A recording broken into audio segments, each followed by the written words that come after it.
Welcome to the Trigger Warning Talk podcast, where we discuss traumas. We talk about 4 categories under the public and mental health crisis mindset.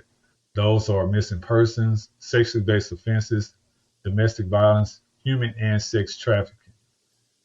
We are going to be focusing today on sexually based offenses with children. And I have a great expert, my friend, who's going to give us a bevy of information. And she's a great advocate, and she's a better human being, not just because of the work she does, but she's just awesome. If you are triggered at any time during this Trigger Warning Talk podcast, well, you've come to the right place because we have a bunch of resources for you as well as information. Seriously, though, if you are triggered at any point, because we're going to have some deep diving, real talk conversations, they're uncensored. We don't do fluff. That's an action word. That's what you do to pillows and add to cappuccinos and shit. We do real talk here. We don't do the iceberg conversations. The 10% that you normally hear, we flip that iceberg upside down. We got snorkel gear. We got scuba gear because we're going to deep dive into these real life, real time, real conversations. And we do that on each and every Trigger Warning Talk podcast with every guest. There's going to be a bunch of information that's listed in the audio and the video portion of this podcast. We are now streaming on all major platforms: iHeartRadio, Apple Podcasts, Google Podcasts, Spotify, Anchor, Amazon Music, Podbean, Radio Public, Castbox, Stitcher. Everywhere that you get your podcast, we are there. And look for Trigger Warning Talk Podcast. It's got to be those 4 words, because there's a trigger warning talk, and then there's a trigger warning. There's some other ones that are similar, but we are the only Trigger Warning Talk podcast.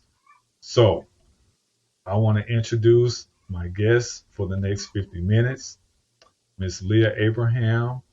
She is a phenomenal human being. She has a room on Clubhouse. It's called Trauma Drama. Every Thursday afternoon, 11:30 a.m. Eastern Standard Time. She's a childhood trauma expert. She's a trauma-informed transformation coach and healing guide. She talks about guidance in trauma, sexual abuse, addiction, alignment, self-love. I'm going to have all of her contact information in the description, and we'll talk about that, but we're going to jump right into it. Miss Leah Abraham, how are you doing? Oh, Larry, thank you so much for having me. I'm really excited about this conversation, LP. We met on Clubhouse a while back, and you shared about this podcast, and I was immediately interested. So I'm really grateful that we're finally here having this conversation. So thank you for having me. I'm doing really well. I'm so glad to have you on the show. You know, I want to say this. LP loves all the non-grown kids. And I say non-grown because once they hit 18, I consider them grown. They still might be kids, but they're grown, so the conversation changes. But your brother LP loves all the non-grown kids. I'm just a softy when it comes to children. And so when we're talking about childhood sexual trauma, you know, it's just something that it's like, why? Like, kids should not even have to deal with that, let alone humans as a whole. Yeah. We're going to talk about childhood sexual trauma today. Okay. And so I want you to start off by just telling us how you got to become a childhood trauma expert. Okay. What inspired you to have this be your life's work? The mic is yours. Oh, LP, thank you. You know, what inspired you for this to be your life's work? That's an important question, because we're all sent here with a purpose, and it's about connecting to that purpose and then living in that purpose. And so I lived the first 18 years of my life in trauma, not knowing that it was trauma, because it was my normal, as is for most children who come from homes where there's trauma. And so I lived my first 18 years in trauma. And that's why I say I'm a childhood trauma expert, because I've been in that space. I know what it looks like. I know what it feels like. And then after that, when I left home, I spent the next 10 years in addiction, because where there's trauma, there's always a need for escape from that pain. And that's when addiction sets in. So the next 10 years of my life was really, falling deeper into those addictive patterns. And then it was, becoming a mom, having to grow up and be an adult and join the workforce. It was all of these things that brought my attention to something's not right. Things are not working out in my life. Why can I only reach a certain point in my career? Why do I keep self-sabotaging myself? Why am I still in addiction? Why is addiction still present in my life? So all of these questions started coming up. And so I really had to begin doing my healing. And it didn't start by me knowing that I had to do some healing around trauma. It started with me going to therapy for OCD tendencies, because I flipped out because there was like a hair on my bathroom floor. And I was like, I don't want to live like this. So I went into therapy, and it was years of therapy before any of the trauma was actually uncovered. And when the trauma started to be uncovered, it was little pieces at first. It was recognizing that maybe this perfect home that I thought I grew up in, where, we were a Catholic family and very involved in the church, and we had there was 8 siblings. I have seven brothers and sisters, so there was 8 of us, and all my life I just grew up believing the stories that we were conditioned to tell. So it was in therapy that this sort of started breaking down, and I started to see things a little more clearly. But it took me a long time to get to this space where I realized what the deepest rooted issue was childhood sexual abuse trauma. And I came into that because my youngest sister was also in therapy and also dealing with a lot of addiction and just struggles throughout her adult life. And so in her therapy, she began to uncover this as well. So I was grateful. I was so blessed that I had my sister on the same journey, on a similar journey as I was, so that we could uncover this deeper root together. And that was important for 2 reasons. One, because it helped us to both see the full picture, because here I am, the oldest girl, and here she is, the youngest girl. And we're both having, we're both seeing the way our life is not working as adults. We're both very deep in addiction. And we're both in a lot of pain. And so it helped to have my sister validate me. It was really important to have the validation from someone else that was in my family unit. So it was through years of therapy that I finally came to this realization. And a big piece of that was one of my therapists. She was very good at helping me see the patterns recreated in my own children. And I think that was a big, eye-opening moment when you begin to see your children suffering from the same patterns. So I remember she would always tell me that. She says, let's look at what it's like when your children come back from being with your parents, and we would discuss that. And so it was linking all of these little pieces and seeing more of my greater picture. So once I really saw the truth of my trauma and accepted it for what it was, that there was sexual abuse in my childhood, I went into a really dark place. And I think that happens to a lot of us because You're seeing the truth of all these things that happened to you. And so not only are you connected to the truth of what happened to you, but you're connected again to all the feelings that stem from there, and everything that, and all of the core beliefs that grew out of that environment. And so that was really hard to be in that dark place, and you just feel very isolated and alone. And I remember it was like that for probably 2 years. I just felt very isolated, very alone. And, I had at this point 3 children. So I had to show up as a mom. I couldn't just hide forever like I wanted to internally, but that was a good thing. Because it forced me to begin to deal with the trauma, and to begin to heal it, and to begin to find resources to my healing. So that's when I went into 12-step program, when I began to really get out of therapy whatever I could, because for many years that therapy was just talking. It was just talking and trying to connect those dots. But once the picture was revealed, I could really dive into therapy, and allowing the therapist to take that position of someone who's guiding you into your healing.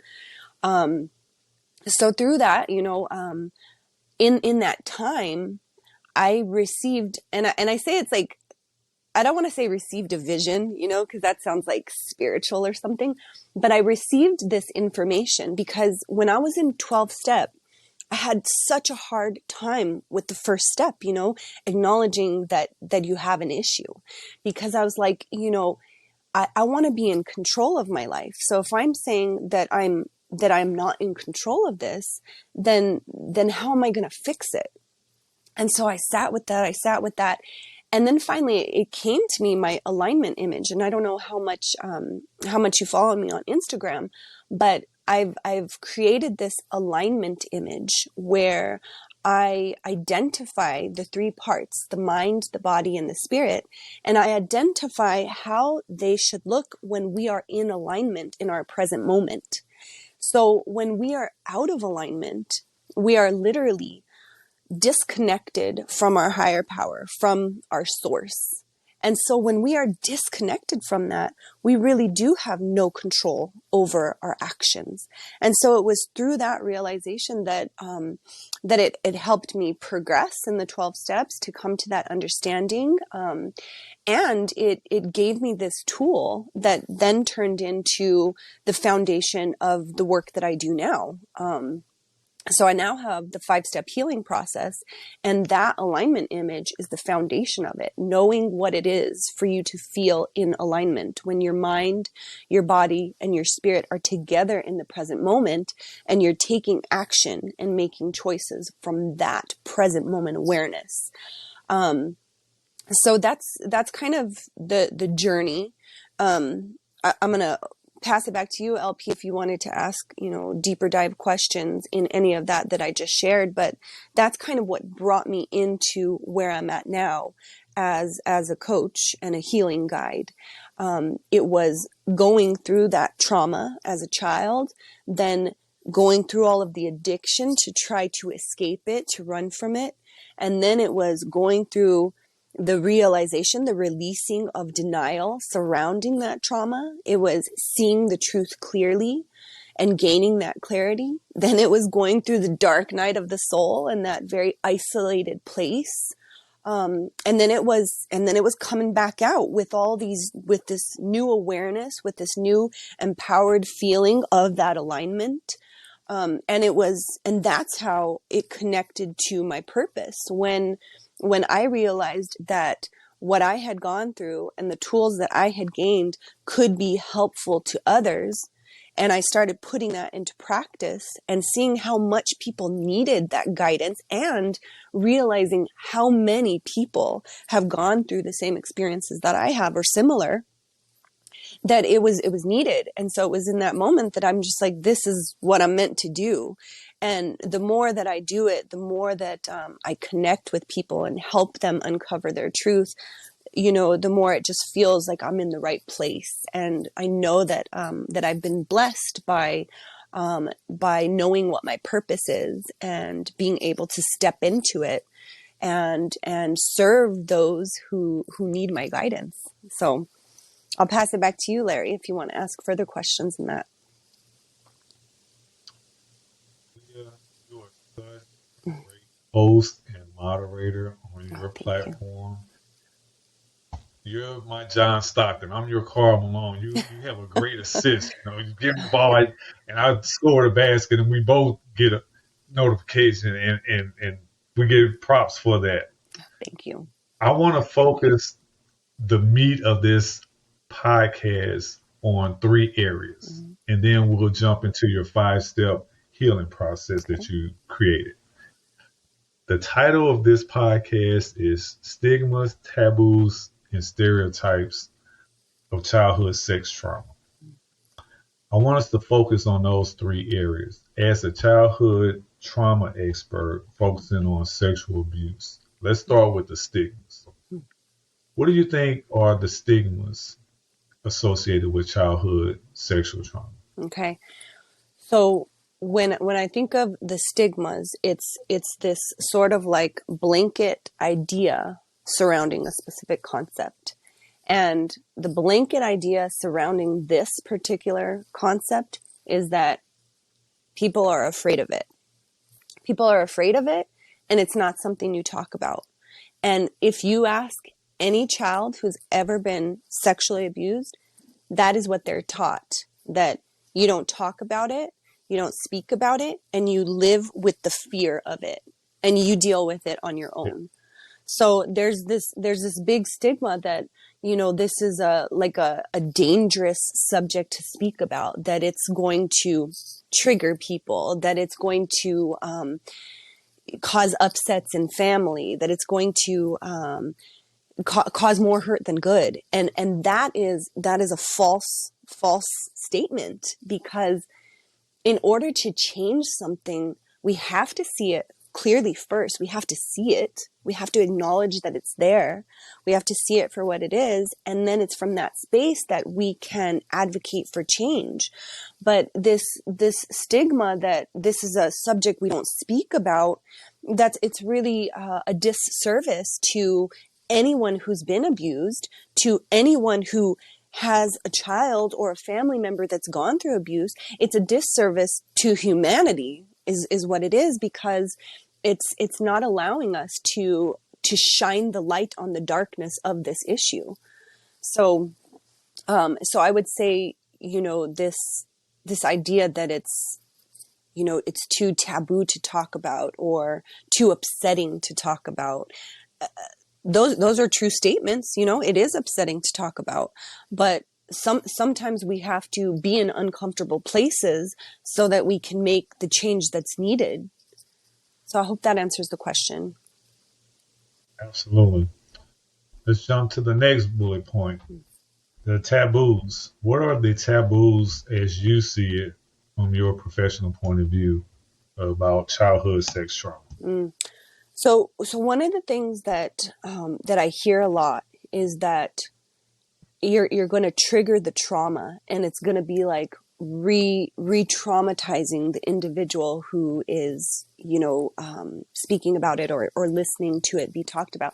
And I want to clear that up right now. And I share Please. this. Yeah.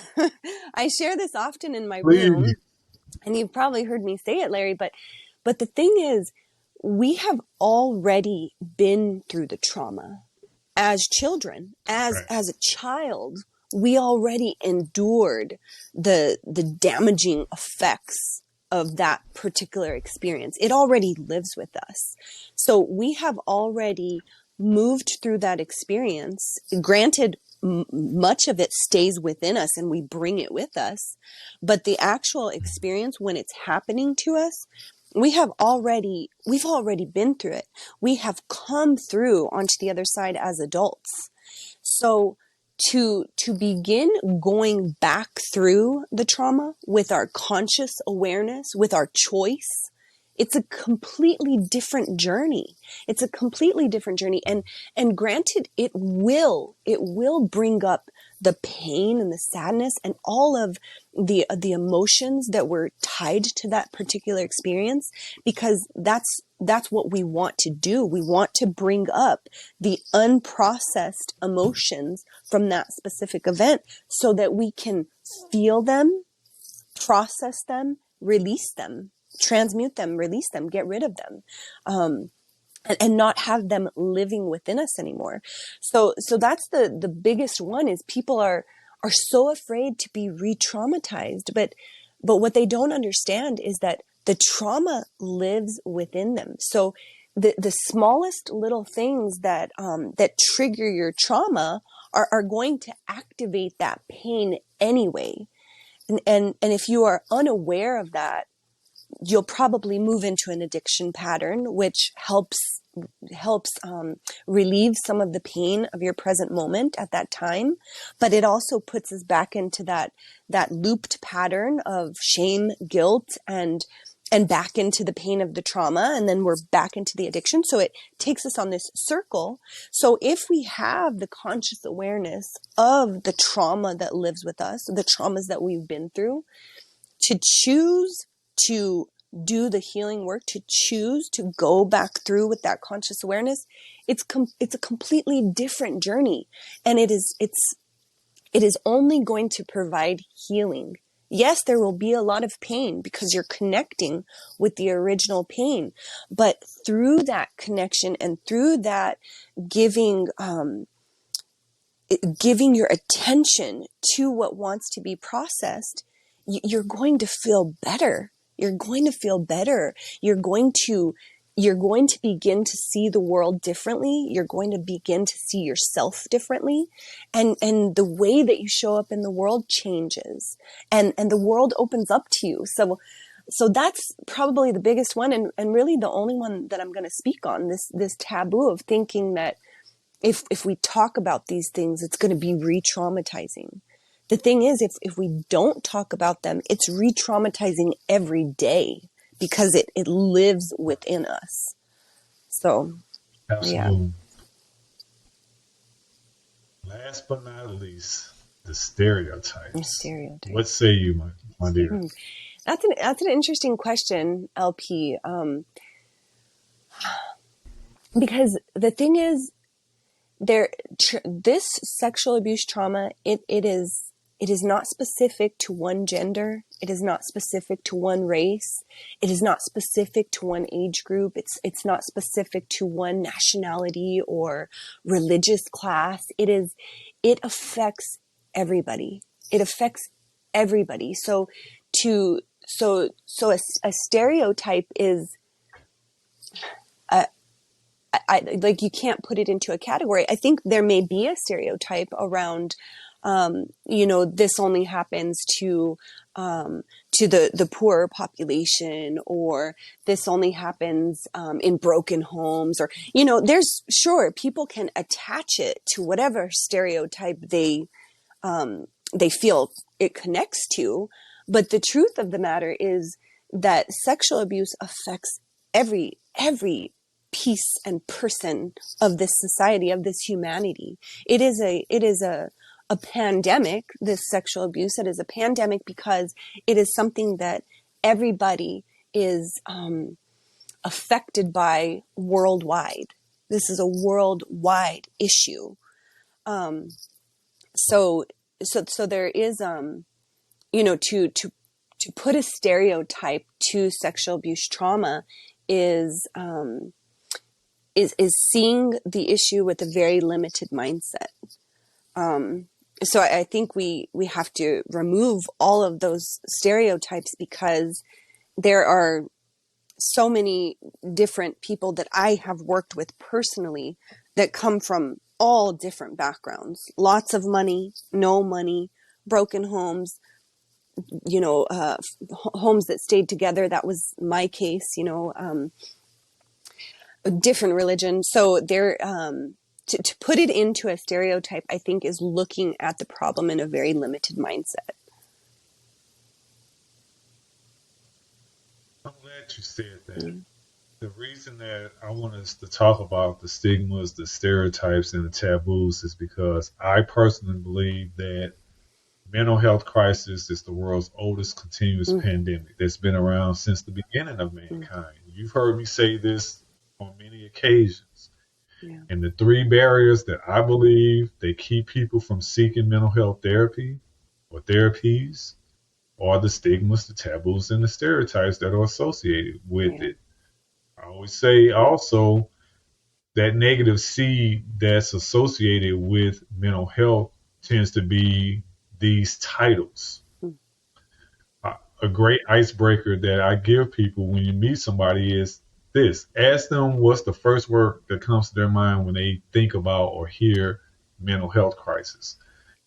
If I had $1 for every time the answer was crazy, my bank account would look like Warren Buffett I Elon was wondering Musk. what the primary word was going to be. Crazy. Okay, yeah, I could see that because a lot of us think we're I'm in, crazy before. I'm in. Now, crazy is typically the answer, but there's two other answers that I've heard, but crazy is always the number one answer that I hear. Lunatic and psycho are the other ones. And so if you think about it like that, nobody wants to be labeled. Everybody wanted to go in the open water until they saw the movie Jaws because that negative feed was playing it like, okay, there's a shark in every body of open water that's just waiting for LP and waiting for Leah and waiting for you to start splashing around. Same thing happened like in, let's say, movies. When that movie came out in the 70s, One Flew Over the Cuckoo's Nest, Mm, planted that negative seed mm, because it was showing how people were actually being treated in psychiatric facilities. These mm, men, even though it was a lockdown facility, yeah, this happened in the 70s. This was a actual portrayal of what was going on in facilities like that. People were mm, getting lobotomies. They were put in straitjackets. They were medicated to the point they were catatonic, walking around like the Walking Dead, not eating bodies and brains and shit. They yeah, also were put in these padded rooms. As a paramedic, I've seen many padded rooms. Every ER has psych beds or psych rooms. Some have beds, some have just a mattress on the floor. mm, From a level 1 to a level 4 hospital to this day. Now, people aren't getting lobotomies anymore. They're getting electric shock therapies. There's a lot of better therapeutic options available, like cognitive behavior therapy, EMDR, which is yeah, phenomenal for all kinds of traumas. And so these are things that I like talking to people about when it comes to mental health therapy to break through those walls, those stigmas, those stereotypes, those taboos, yeah, especially when it comes to kids, because those traumas don't go anywhere, even though that child becomes an adult. And if you don't exactly. address those issues with that child, what type of adult are they going to become? Mm, In your exactly. in your experience, let's talk about that. Mm, Unresolved, undealt with childhood sexual trauma. How do you see, or what do you see the transition being in an adult? mm. So I first want to just comment on what you shared about the effects that media has over the stereotypes, the taboos, and what people think about certain topics.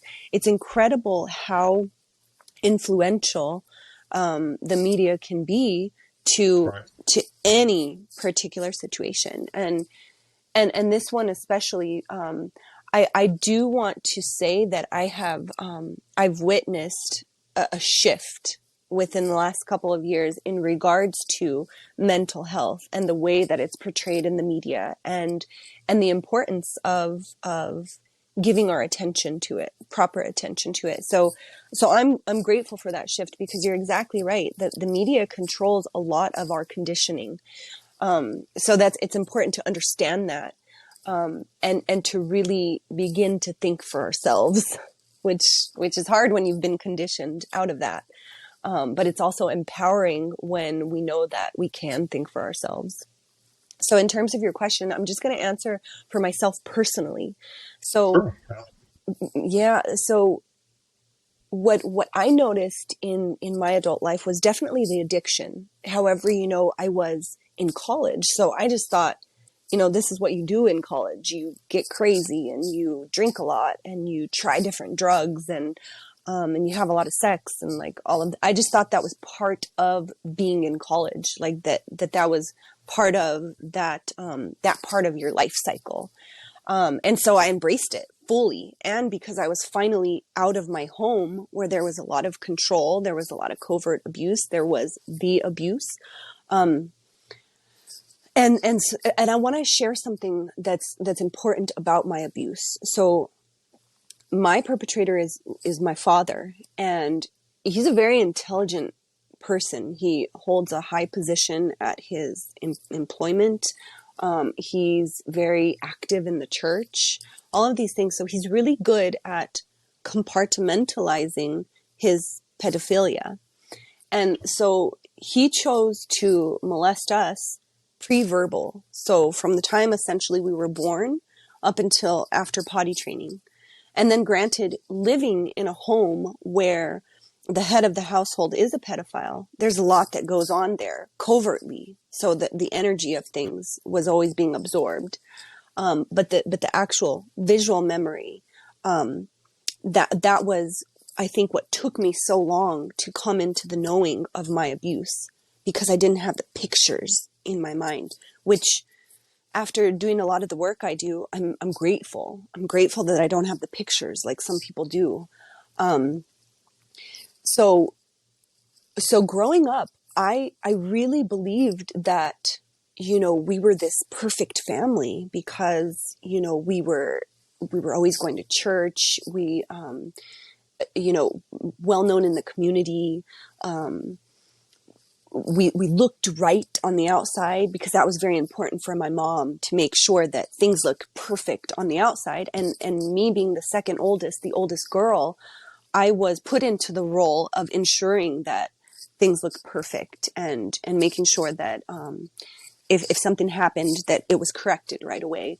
So going into college, I finally had this freedom, which I had longed for so long, because there was a lot of anger in me and a lot of conflict between me and my parents. Me now understanding why, but then just thinking, I'm a rebellious teenager and I'm ready to go out on my own. So I did this whole college thing, and essentially what that time period brought me into was addictions, mastering certain addictions and utilizing those addictions to show up in the world as this person I was pretending to be. So then, fast forward into my career, after college, into my career, I went into the banking industry and I worked for Wells Fargo, and I worked all the way up to become a licensed producer. So, I had my Series 7 and 66 licenses to do investment banking and all of that. But it was like, once I got to this higher position, I self-sabotaged. And now I see it as a self-sabotage. Then I was like, it's your fault, because of you, like, I can't proceed. I can't go higher up on the ladder, and so I ended up leaving that work, and I stayed home with my son, because it was during that time that I met my husband as well. And that's a beautiful thing, and I'm grateful that it kind of worked out in that way, because we had a couple of years together before he went to school, and I think that was very beneficial to the structuring of his core beliefs. But so there was a lot of that, just this inability to pass certain points in my life, and not just in work, but in relationship, in different activities that I was interested in. I just felt like I kept being like knocked down, and I'm realizing now that it's the self-sabotaging behaviors saying, you don't deserve that. Leah, you know, you're a flawed person, so you don't deserve those things. And then just seeing how there was so much chaos in my life, and I was having to work so hard to put the perfect front on. And that was at the time that I went into, you know, what I would consider my rock bottom on the outside. To an outsider looking in at me, I was at the top of my game. You know, I looked right. I had my accessory children. I had a partner that, you know, that cared for me. We had a home that I was like, you know, spent my time making perfect. I would host all of these parties for family. And so to the outsider looking in, I was there. But behind and inside, there was so much chaos, and to juggle the perfection while trying to like hide the chaos, it was very overwhelming. It was very overwhelming. And so what do you do when you're met with struggle? You move into addiction, you know? So then it's like the addiction got deeper. And that, as all addictions do, addictions don't like go away because you want them to. They don't decrease in intensity. They do the opposite. You have to go deeper into the addiction for it to work, you know? So that was, so that's kind of how I saw the trauma manifesting in my life as an adult. But granted, I didn't know it at that time. Like I said, many of us don't know it at the time. The only thing we're aware of that we know is that my life is not working. My life is not working. And so we wind up in therapy. We wind up, you know, wanting help. And then it's on that path that, you know, things just start falling into place and more is revealed. And you read the right book, or you listen to the right podcast, or you meet the right person.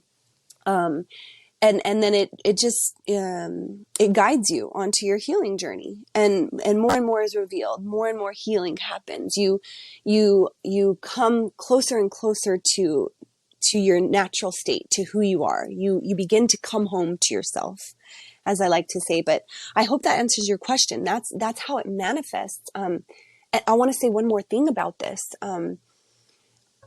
I thank you.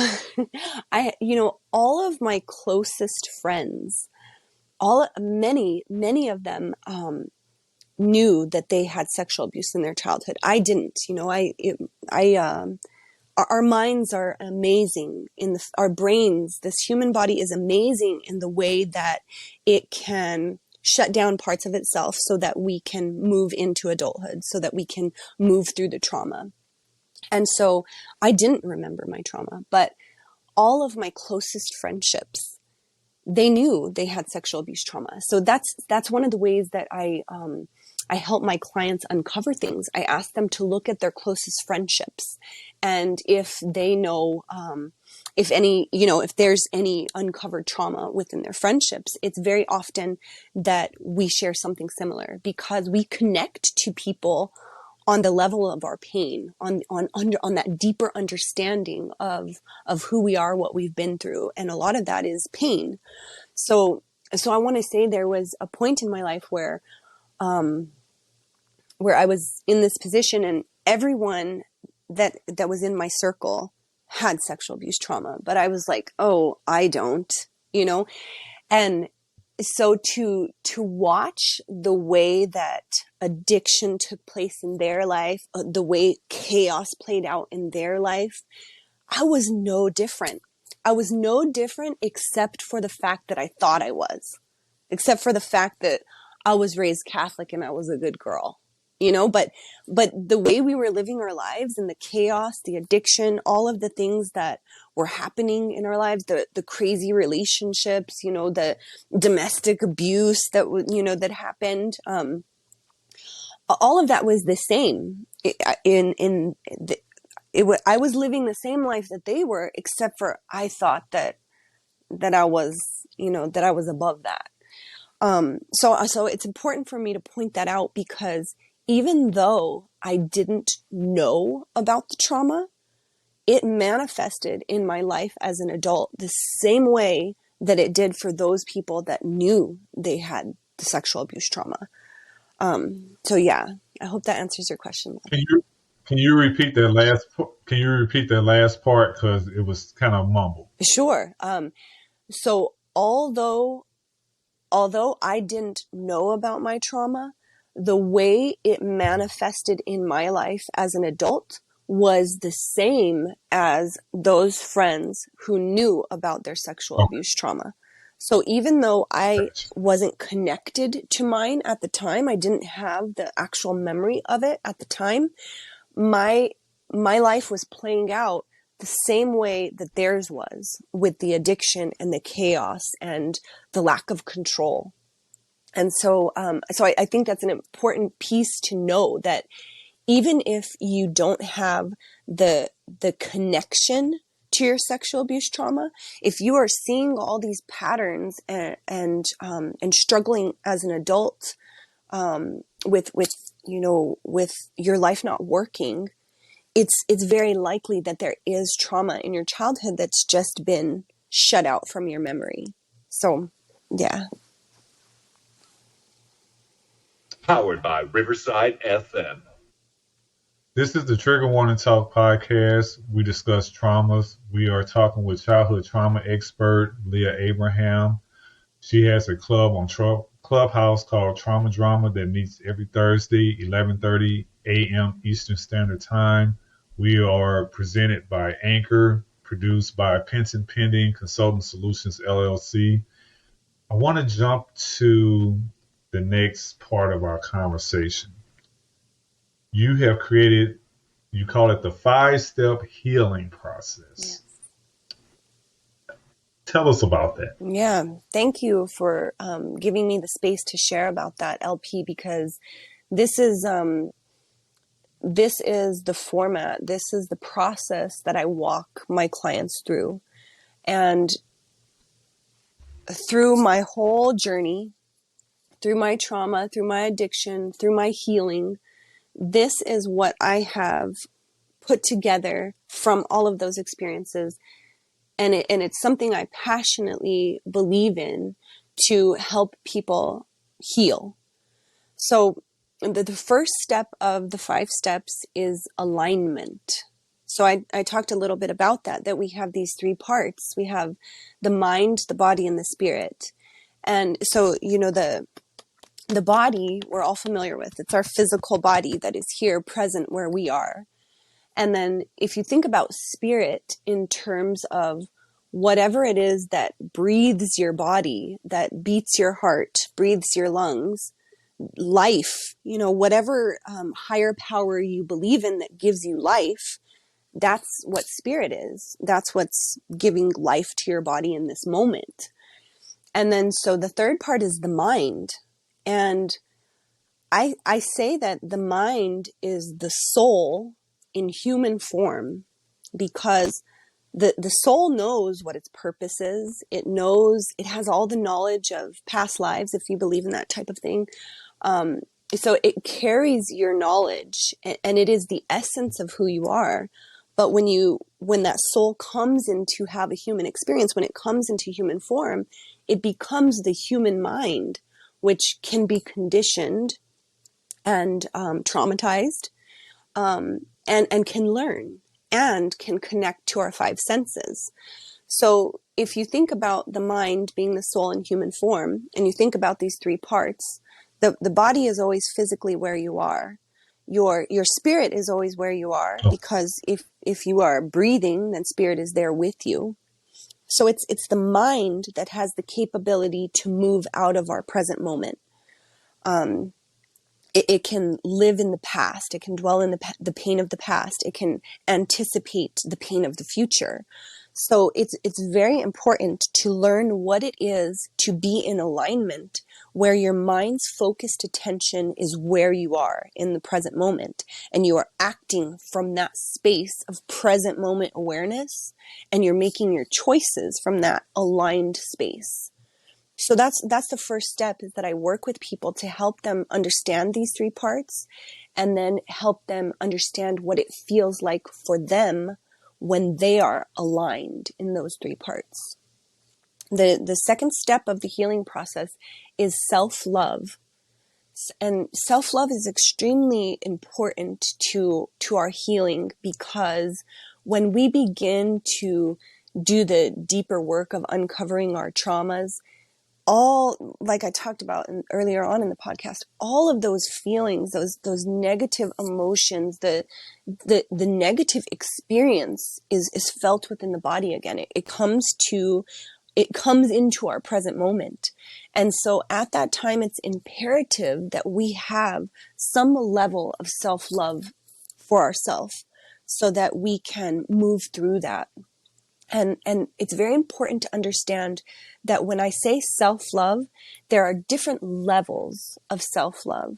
The very first level is acknowledgement. So it's simply acknowledging yourself, because when you come from homes where there's trauma, you were not acknowledged. I mean, the only time you were acknowledged was when trauma was happening to you.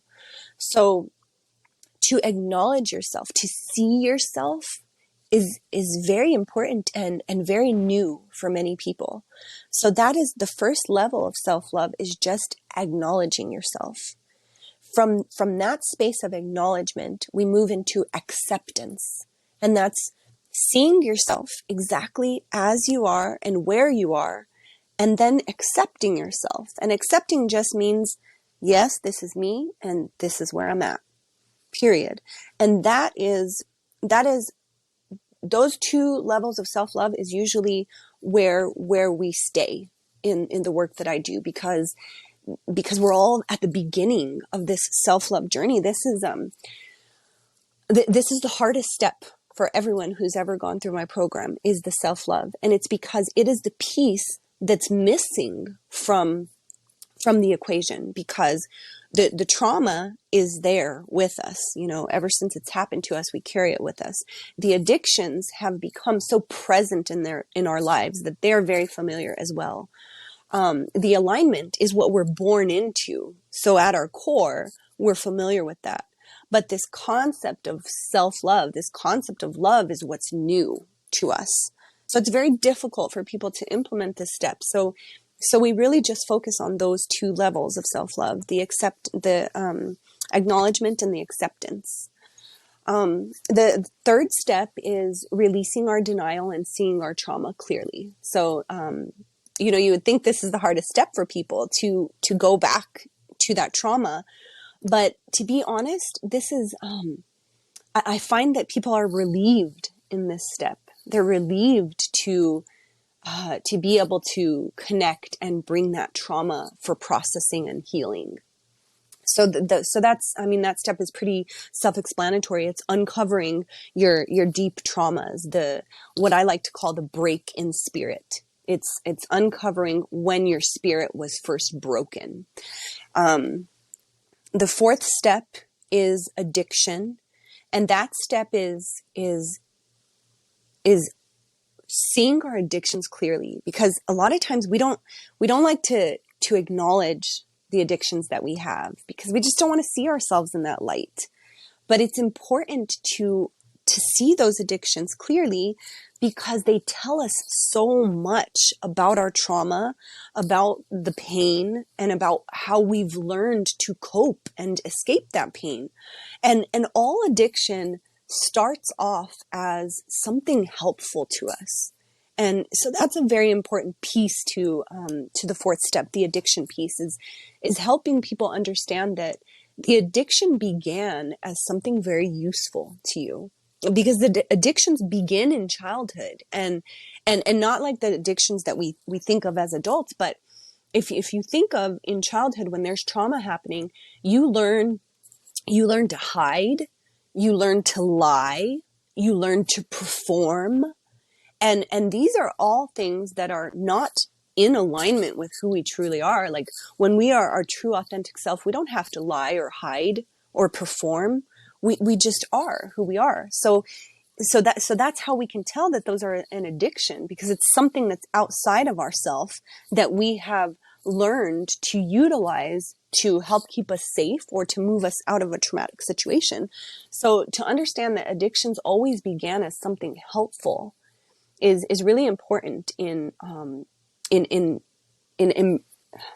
embracing the addiction, because when we embrace it as part of ourself, then it's from that space that we can make changes. So that's the fourth step, is seeing our addictions clearly. And then the fifth step is tools, knowing that we have tools in our tool belt to help us as we continue on our healing journey. So the tools can look like, a therapist, a book that's really helpful in guiding you. It can look like a coach that helps guide you. It can look like taking a dance class and using movement to process your traumas. It can look like so many different things. It's specific to whatever is helpful in guiding you on your healing journey. So it's these 5 steps, LP, that we can repeat all the time. So anytime we're faced with a struggle, what do? I'm out of alignment. I can feel that I'm out of alignment. I need to bring myself back into alignment. I know how to do that. Then what do I got to do? Sprinkle in a little bit of self-love. I see you. I see where you're at. And I'm okay with it. I'm okay with you being there. I see you there, and I'm okay with you being there. Then it's the trauma. I know that this is tied to that core belief system that stemmed from that trauma, and I'm working to release that. It's no longer my truth.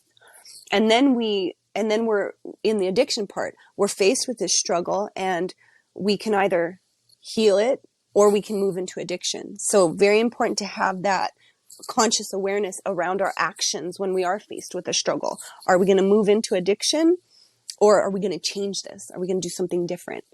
And then it's utilizing the tools. So that's the 5-step healing process. And in my opinion, it's very powerful because it allows us to see ourselves and our situation clearly, and then make changes based on where we want to go on the new focus. So thank you for letting me share that.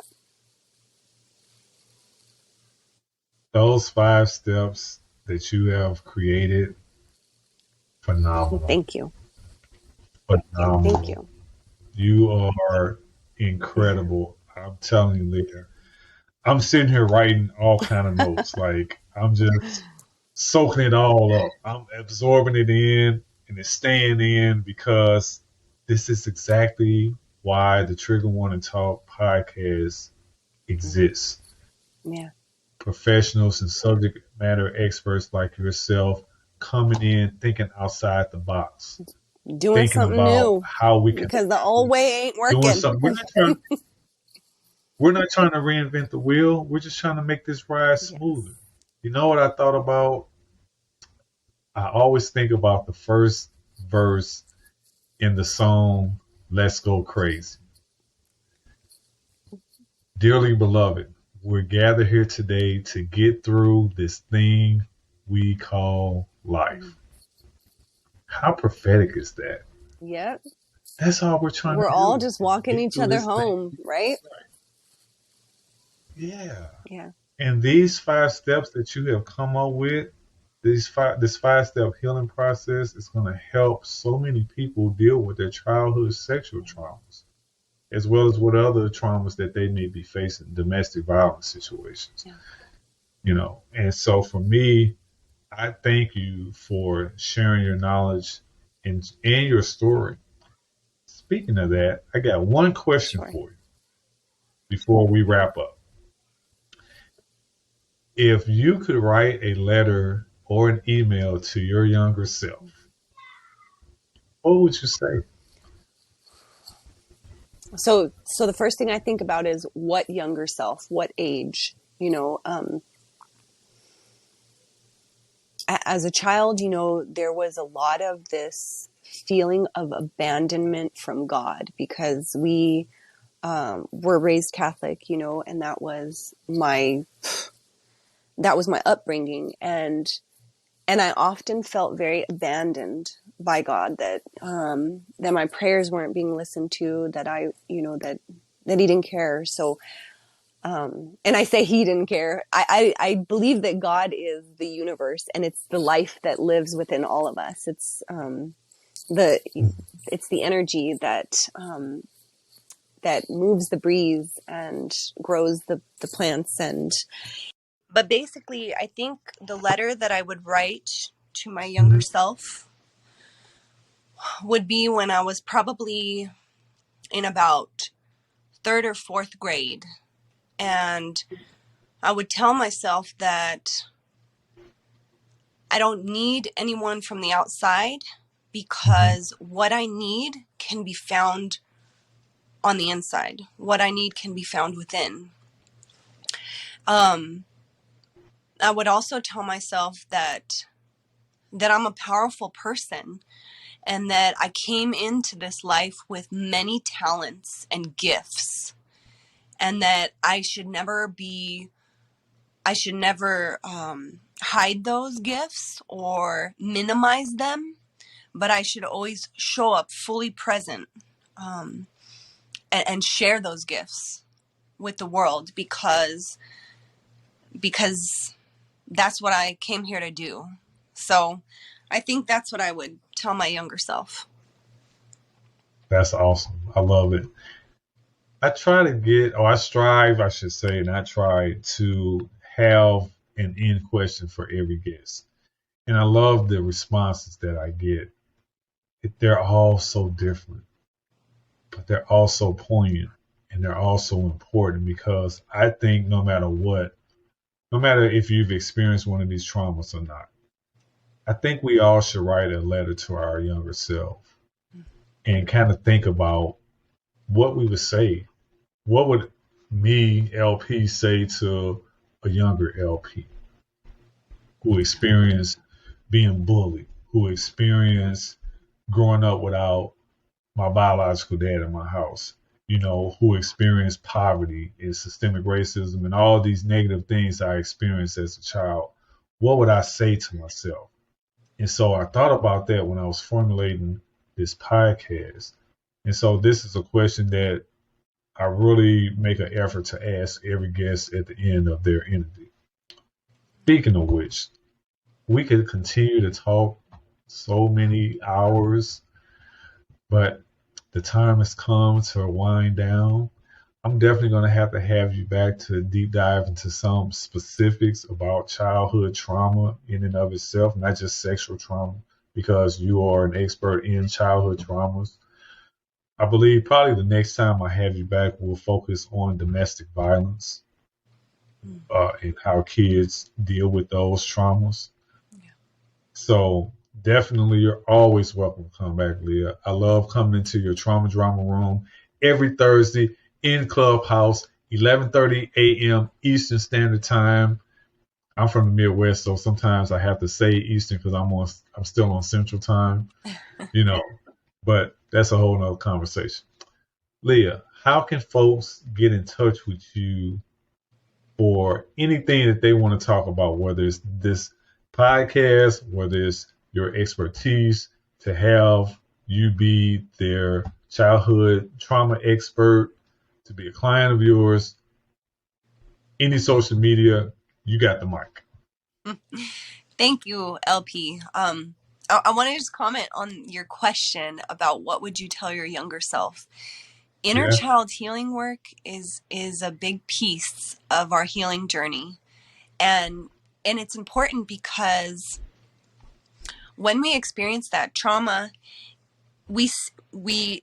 our inner child, our self, stays at that age until we process that trauma. So connecting with our inner child as soon as we can, as early as as can be done. You know, a lot of people have a lot of resistance to it, or for me at the beginning, I was like, what is this? This doesn't even make sense. This is crazy talk. But when we can be open to the fact that our traumas that we still carry within us are linked to ourselves at that age, it's so helpful, because we begin to sort of bring ourselves together, that child who experienced those and the adult now who can process them. It's a really important integration. So I love that you asked that question, because it gets people to begin thinking about their inner child, the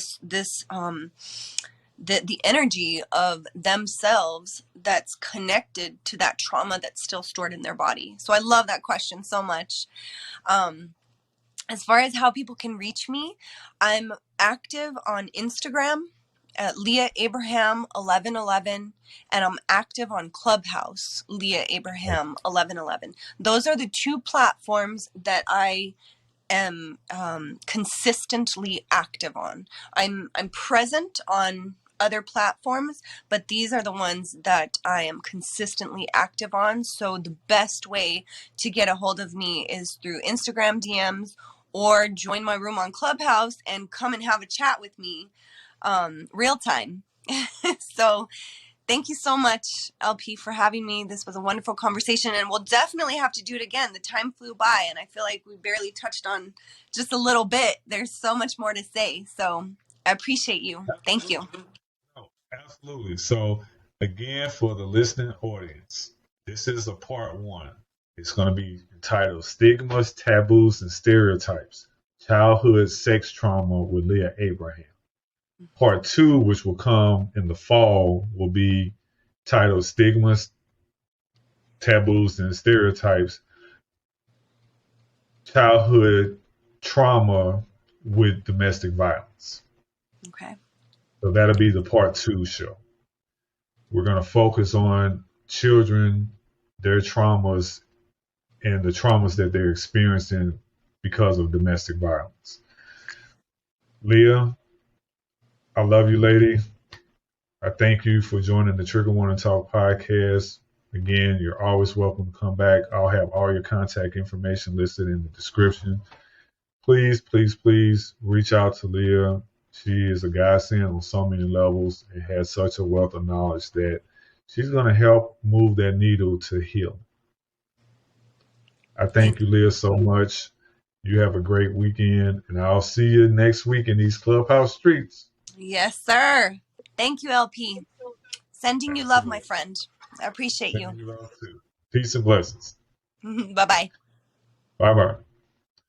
I want to thank Leah for joining us. We're going to jump into our final portion of our Trigger Warning Talk podcast. You know, we cover a missing person case every single time when the guest drops off.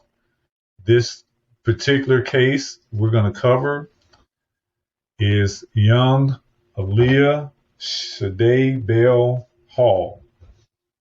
I want to play the story. The source is coming from WBTV.com, Rock Hill, South Carolina's TV station.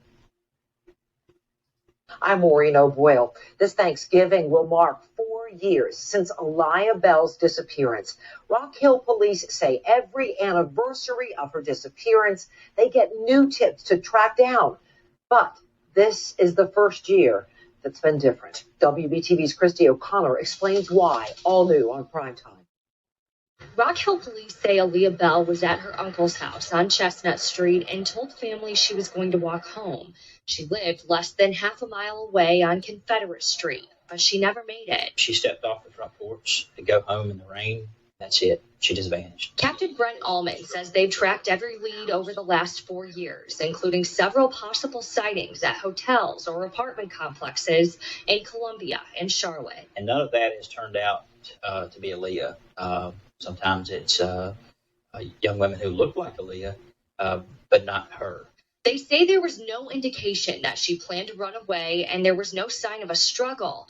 And if she did start a new life, there have been no tax records, police records, registrations, or records of anyone applying for a credit card in her name. Her social media has not been active since right before she left. As the 4-year anniversary of her disappearance approaches, police are hoping AALIYAH hasn't been forgotten. Somebody local has some knowledge, knows something about why she disappeared or how she disappeared. Reporting in Rock Hill, Christy O'Connor, WBTV, on your side. And police say if anyone knows where she is, they want to know, and they want to know she is not in trouble.